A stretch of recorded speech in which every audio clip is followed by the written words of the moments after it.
related to matters that may be the subject of future litigation with Siemens, with the U.S. EPA regarding the consent decree, and with United Water. And it's my recommendation that this presentation and the discussion take place in closed session. Okay. But before we hear that, can you just go over where we are with our collections? I don't know what. Sure. I'm prepared. It may be appropriate for me to Everyone do have what the information? All the colleagues, council colleagues have the presentation? Okay. Yeah. It may be appropriate for me to read the problem statement that similar to the way I did last time. Right. The metering, billing, and collection system for the water, sewer, and solid waste system is not billing and collecting the authorized tariffs. During the first 4 months of fiscal year 2018-2019, while billed revenues of $20,545,000 are $924,000 or 4.7% more than budgeted, collections of $15,281,000 are $4,339,000 or 22.1% less than budgeted. So we're 4.7% more than budgeted on billed revenues, but that has not turned into collections, an adequate amount of collections. We're $4.3 million or 22% less than budgeted. As a result, the water, sewer, and solid waste systems have cash balances that are significantly below the levels necessary to sustain operations. And with that, it's my recommendation that we go into closed session. Okay. Colleagues, do you have any questions about this? Because I don't want to just go into closed session to talk about some of those issues when we just talk about billing and collecting first. Mr. Foote? Okay. I understand the desire to go into closed session, but for the benefit of the public, on disappointing news like this, are there things you can say as to the whys of the shortfall that would be that you're willing to talk about for the general public, Mr. Miller? Is it just people not complying? Sure. What had happened is that we had focused first on May through October to get all of the accounts that had not been billed, what we've referred to as stranded accounts, to get those billed during May through October, and then from there to start up the turnoffs, the full measure of the collection practices, including turnoffs for non-payment. And that started on a limited basis in November, continued through about half of December. We suspended it until the first, during the holidays, until the first week of January. So with that, we did not have the full measure of collection practices in place, but for about 2.5 of the 4 months. And so with that, what we're going to be recommending is a focus on a collections strategy in the immediate future. Okay. Mr. Priester, you have? Yeah, just go ahead. I'm sorry, were you finished? Yes, you can go ahead. Yeah. You're talking about we did not have the full measure of collections. Can you take a deeper dive into what you're talking about? Sure. A couple of things. One is that this community had not performed turnoffs for non-payment of accounts for some number of years, I believe 3 or 4 years. And so with that, it had stood down all of those collection practices. There had been no turnoffs for non-payment until November. Because all those processes had been stood down, we had to stand those back up again and under a new system. And so with that, we started off by knowing that there was going to be such community attention on the turnoffs. We focused only on one councilmanic district and focused initially on only 10 accounts per day. because we knew each of those accounts was going to have to be handled with entirely manual processes. And we worked through that at about 10 accounts a day for a couple of weeks, then raised it to 20, and then I believe that we got up to about 30 accounts per day. For us to really move expeditiously through the entire balance of outstanding receivables, we need to be up at about 200 accounts per day, and we're not there yet. So that's the only thing that the community has not performed as far as non-payment. That is the only problem. That is the only problem related to collections. That we still have all of the problems that were identified in the report by West Monroe Partners that was delivered in October. The preponderance of those problems still exist. Yeah. Talk to me a little about your staffing over there. The staffing that I have throughout Public Works represents a significant shortage of staff. The most problematic area is sewer maintenance, which has a vacancy rate of more than 50%, followed by water maintenance, which is approaching 50%. The Water and Sewer Business Administration Office represents probably the highest staffing level that we have, and but we have a lot of turnover in that area, and so we're many times close to 90% staffing level within Water and Sewer Business Administration. Councilman Tillman. If we really had to just turn off all the non-compliance, people not paying their water bill, approximately how many turn-offs will it be?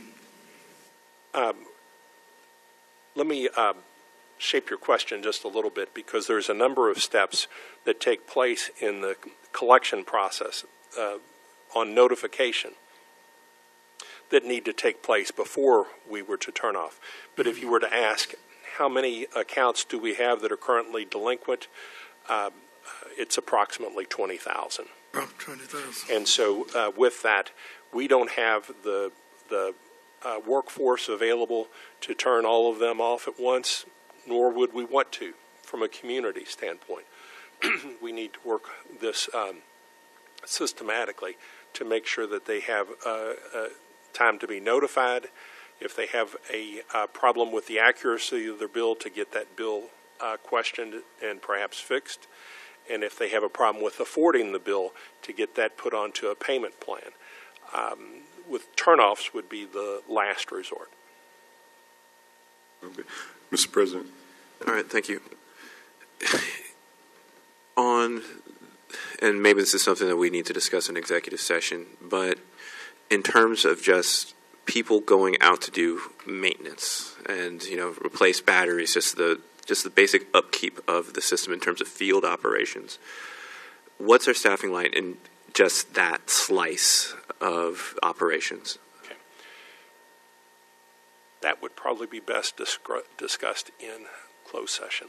All right. Councilman Foote. Mr. Milon, regarding the shortage you have in staffing, where you're understaffed, people have left or been fired or whatever it is, what are your challenges on hiring people to fill those slots? Is it the pay schedule that we have in place, or is it other things? Speaking in open session on this, the shortages that we have in staff, we don't ascribe the problems that we're having in collections due to a shortage of staff in the Water and Sewer Business Administration offices. The shortages that we have in the Water and Sewer Maintenance office are both a function of low wages and lack of cash to open up those budget positions to do that hiring. Where's your question? Thank you. So some of those positions you're saying they're frozen? Some of them are, and some of them are just merely, I don't have those numbers at my fingertips because I've been focused on the water and sewer billing in preparation for this meeting and did not prepare statistics on vacancies in water and sewer maintenance. Mr. Tillman? I want to make sure I understand. It's a shortage in gym staffing at Metro, and it's a shortage as far as the maintenance department is concerned. No, sir. The shortage that we have is primarily in the maintenance area, not at the Metro Center. We have other challenges at the Metro Center, but number of staff is not one of the problems we're having at the forefront. Okay. Any further questions? No, I think. Let me ask a few questions right quick. This shortage, how much of this is sanitation? The numbers that I have presented here are only for water and sewer. The sanitation numbers would be similar to that, but maybe 1/4 the dollar amounts. Because if a person's not paying their water bill, they're not paying their sanitation bill as well. That's correct. Could someone get us that information as well so we can see our total liability or our total exposure that we're under in terms of the finances of the water sewer billing department? My next question is the turnoffs. They're supposed to be automated at this point. Are we having to send a physical person out there to turn a water meter off? That's an appropriate question that should be discussed in closed session. But I can provide a brief answer on that. The meters that were installed or allow for remote turnoff. Mm-hmm. However, because of problems that we have with the system, I would say somewhere between half and 3/4 of the accounts can be turned off. Okay, is it that low now? Okay. Early on, we had problems with turnoffs remotely. But now the numbers that were just handed me show that only 3% of the turnoffs require a manual turnoff. My initial numbers were close to 1/4 rather than 3%. So your initial numbers were 25% required a gains kind of up on this thing. A manual intervention. All right, yes. So now the necessity for a manual intervention is reduced. Yes, sir. 97% of the cutoffs could be handled electronically with no manual intervention. So the staffing issue for executing that is not necessarily for the cutoff portion.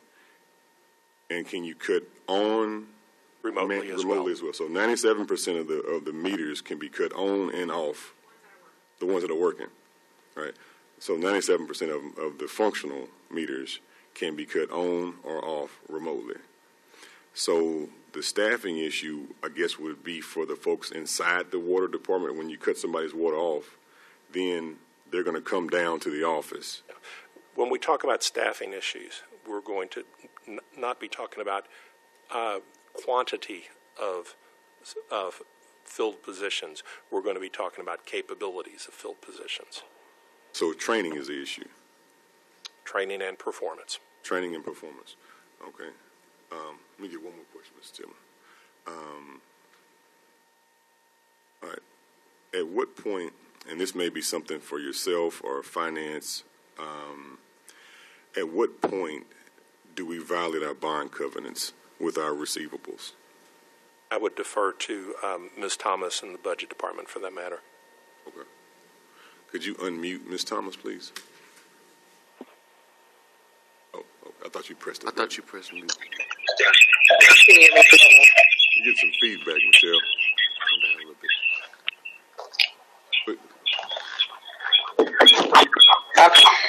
Try your ear. Can you hear me? Yep, I hear you now.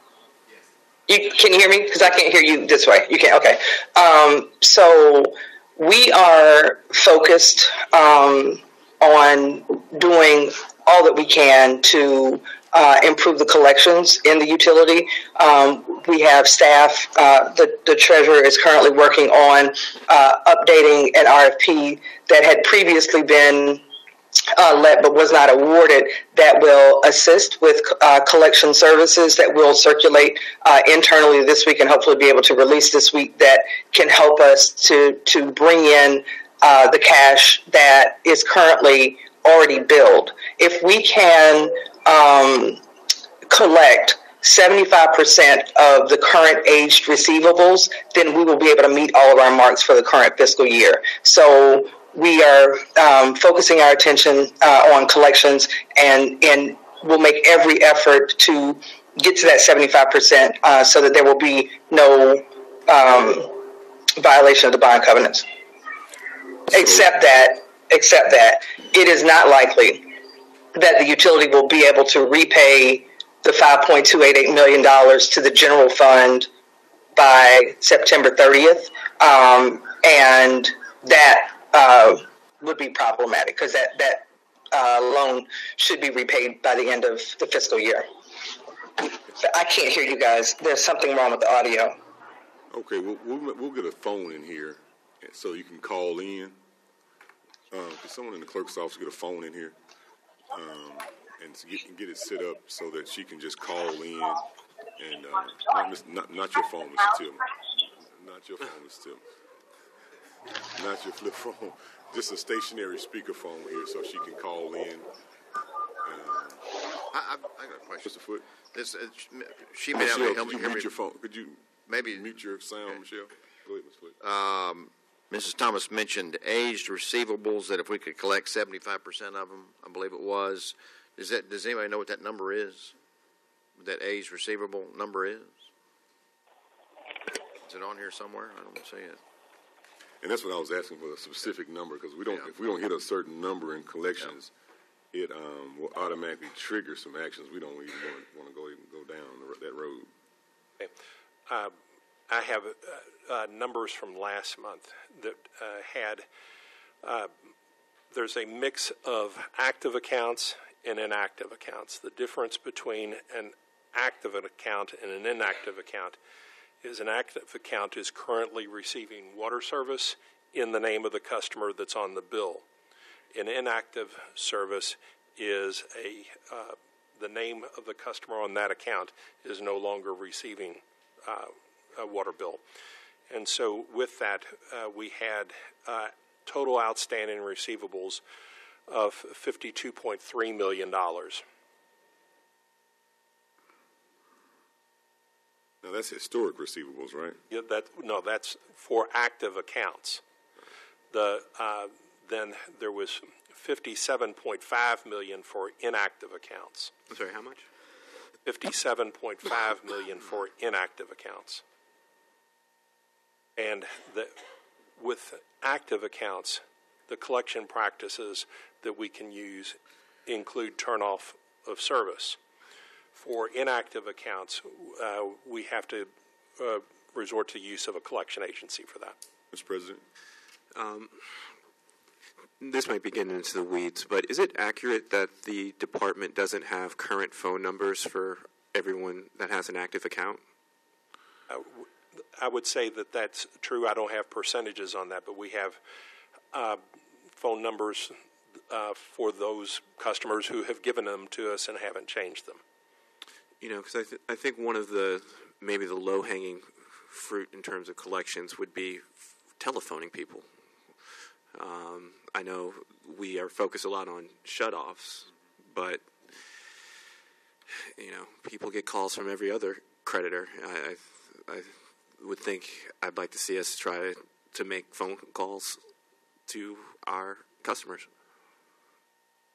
And also try to get phone numbers from people. I mean, that seems like information we would want to have, because when we have these boil water notices, we don't call people. We only reach out to people that have signed up for 311, I believe, or Code Red. Sorry. Yes. So we're short. You know, the goal of this meeting is to get some action steps put on the table that both sides are willing to do, and to know the action steps that are possible on the executive side and on the city council side. So the goal of this meeting is for us to refer an action to the full body of the council from this meeting. What are we going to do about the problem? Because we understand the problem to a degree, but we need to have some action steps to put forward, some things we're going to do. I mean, at this point, if 20,000 people owe you money, we can knock on that door. We can do whatever means are necessary to rectify the situation. So, any further questions that we need to go over or some actions, Mr. Tillman? If I wish to be a water customer and go make an application,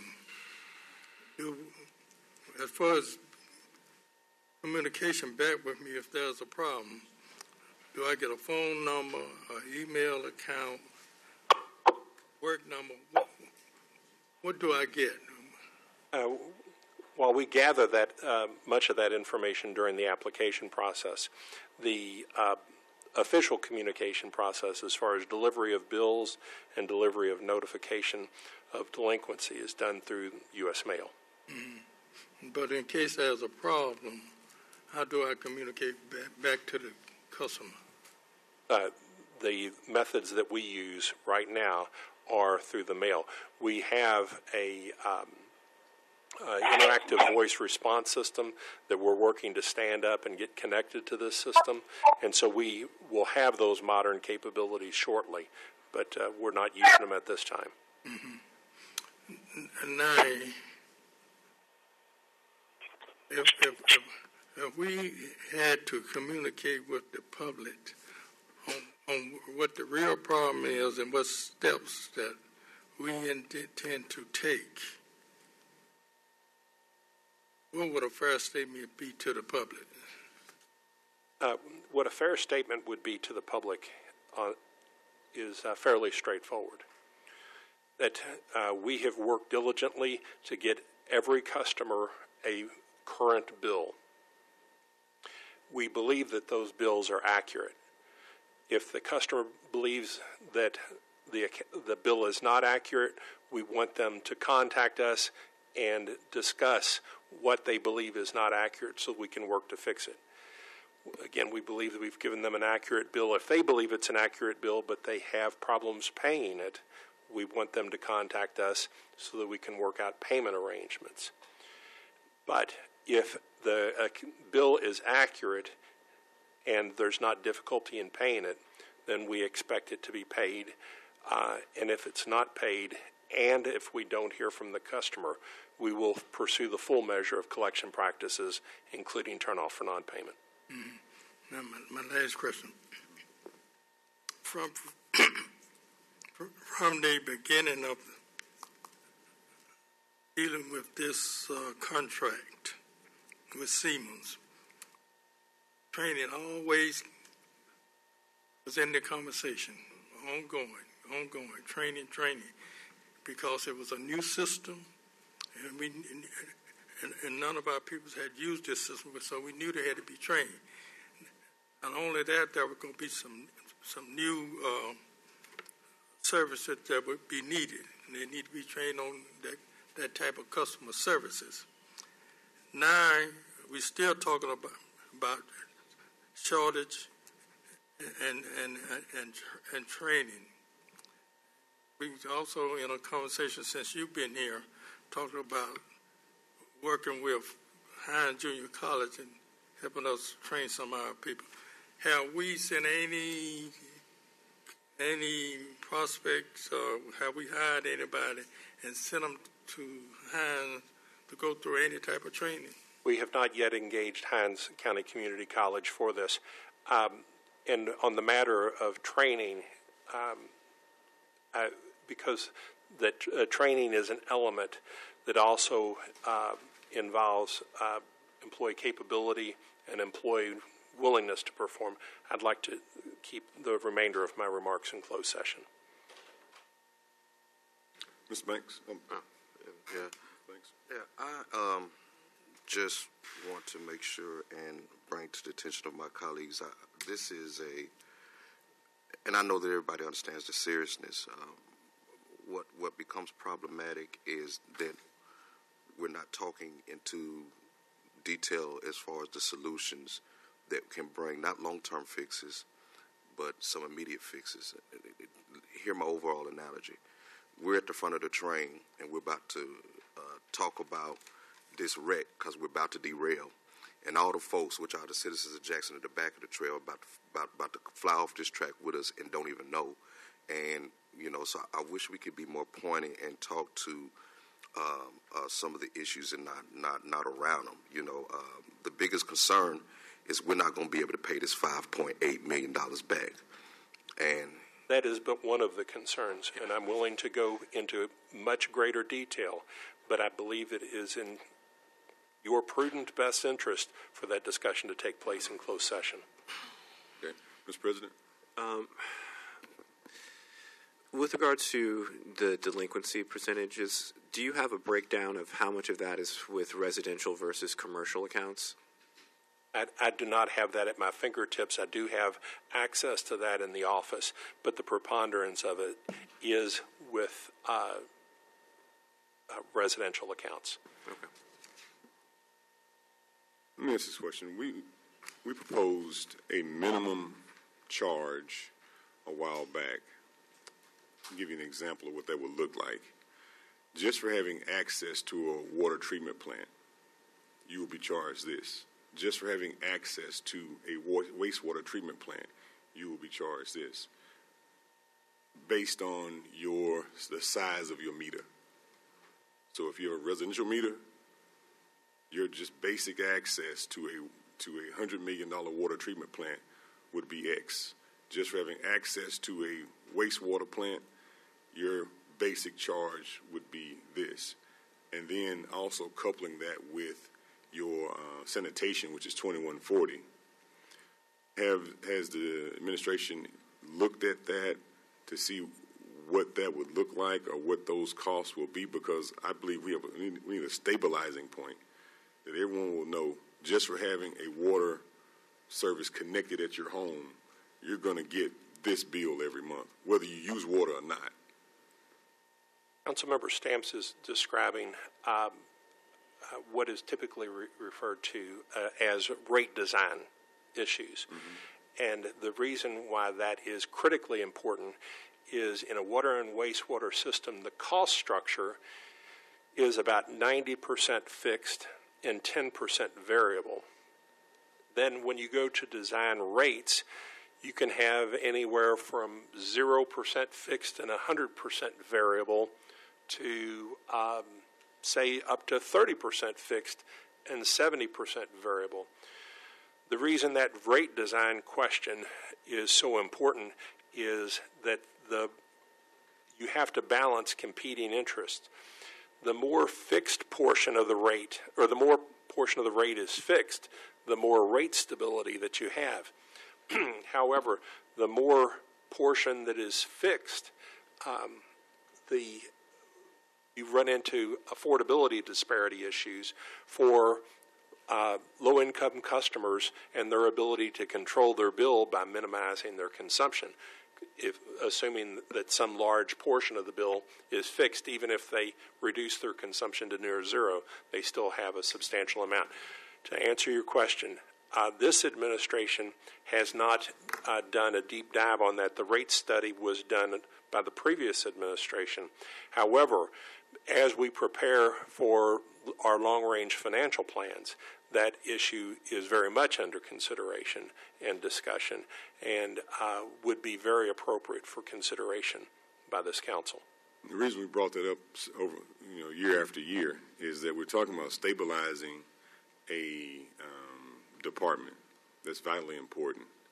And a basic thing is just to get people to understand that it's not about how much water you use, it's about maintaining a system. And just like your cable bill, I'm going to pay whatever it costs every month to have that box on top of my TV. Even the light pole outside one of my properties, I pay $17 a month just to have the light pole there. And people understand that because they have other utilities that use the same type of rate design. And, if we tell folks, just figure what that number will be, but just by example, if you're going to have, $17 a month, whether you use water or not, that could stabilize the ship and allow for the actual monies to cover maintenance. I think in people's mind, they say, well, I haven't used any water, so I shouldn't pay anything.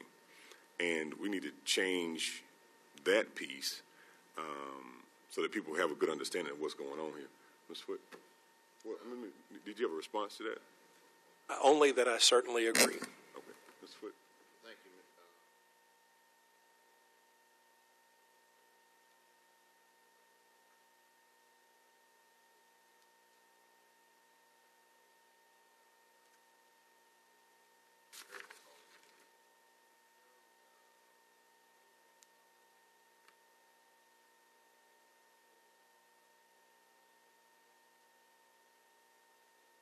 October of 18. Turn your mic on. You mean October 18 or 19? Excuse me.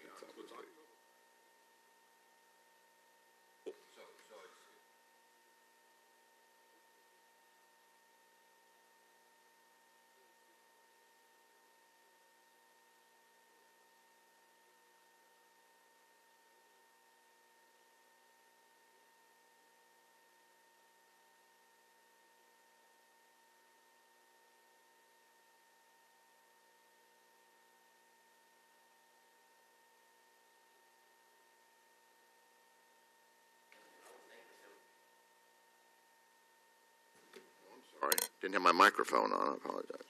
So October 6.8 million, and then 2 months later you spent 3.8 million. How is it that the buildings dropped that much in just 2 months? I'd be willing to answer that. I think that the answer would be best delivered in closed session. Okay, Brenda. Okay, that's fine. Councilman Banks. Several questions here. First of all, what happened in September? We had $7.1 million billed, zero collected. Where? What year is that? September 2018. $7.1 million billed, zero connected. Is that a typo? Okay. All right, somebody can get the correct amount. When it comes to the operation of our AMI system, Mr. Miller, exactly how many employees do we need? And we're talking about meter testing, AMI commissioning, warranty rebates, field activities, and building to-dos, all that kind of stuff. What is the amount of people that you need to adequately handle that? My belief is the quantity is about 1/4 of the staff that is budgeted, but the And capabilities. can you just give me like straight numbers, like? I would say that I think we were budgeted for 40, and I think we probably need closer to 10. But the capabilities is a completely different skill set than what we have right now. And I think we might want to be careful about this. I don't want to talk about this is a personnel matter, and I don't want to talk about people's jobs on TV. Yeah. And I was just trying to. But we still need those. The remainder of those folks, until we get those automated meters working, we still need those folks to get manual readings.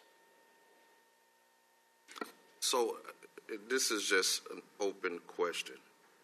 Your the adopted budget, revised budget, was $264 million for FY18, and the proposed budget going into this year is $209 million, which means there was a cut of $55 million from your department.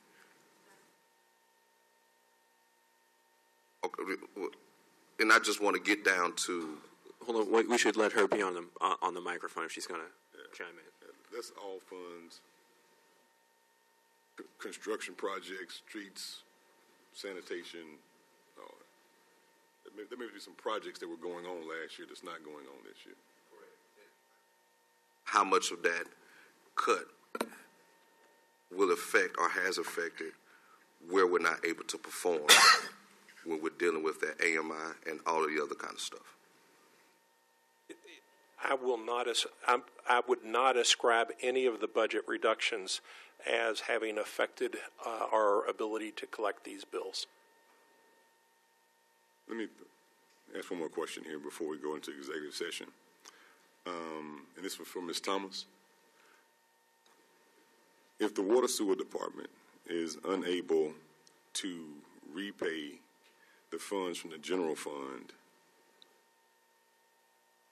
what will that number be for next year for us to insulate the general fund and make sure that the general fund is where it needs to be?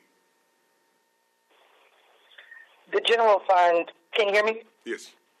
The general fund would not be negatively affected if the utility is unable to pay back the loan by September 30th. The general fund does have reserves. The exact number will be clear about once the audit is complete next month, but it would not negatively impact the general fund if they're unable to pay back. The challenge is the ability to pay the remainder of the debt service that's due for the current fiscal year. Well, as stressed as the general fund is, with our property tax revenue decreasing, a $5.7 million hit would definitely negatively impact it. So are you saying that the Water Sewer Department won't be able to pay its bonds that it has already put out? If nothing changes, there will not be sufficient funds in the current fiscal year for it to meet all of its debt service payments, which is why we are focusing on collections so that there will be sufficient funding to pay it. Okay. So could we identify that number, that target number that we must be at for collections? And that's my first question was about bond covenants. Just give us a number that we must get to cover our liability. 32 million? 32 million? 13. Okay.